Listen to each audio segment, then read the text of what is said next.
Salve gente, un nuovo video che riguarda ancora il Conky.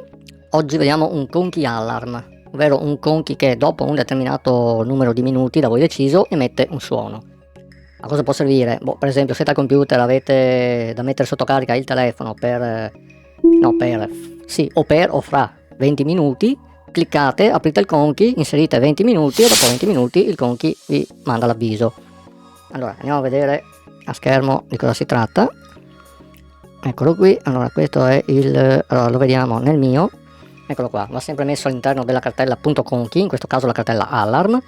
Allora, questi due evidenziati sono i due file di avvio, cioè sono due file .desktop, uno per avviarlo e uno per chiuderlo. Questa qui è l'iconcina che appare quando lo aprite, questo qui è lo script Python, questo e questo sono due script sh.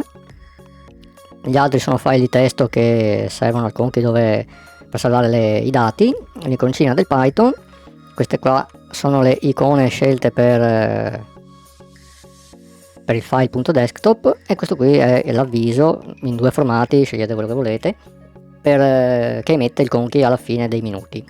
Allora, come funziona? Allora, intanto vediamo i file. Questo qui è il .desktop. Ecco, il .desktop, vabbè, questo è il mio, quindi non fa testo. Andiamo a vedere quello che ci sarà nel progetto finale. Allora, avvio, questo qui.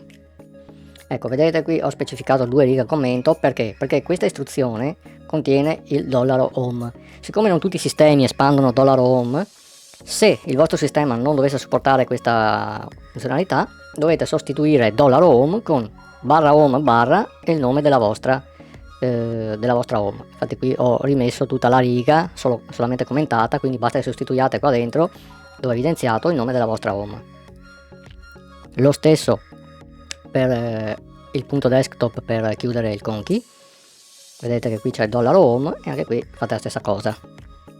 Poi il Python, vabbè, lo apriamo con Juf che fa prima.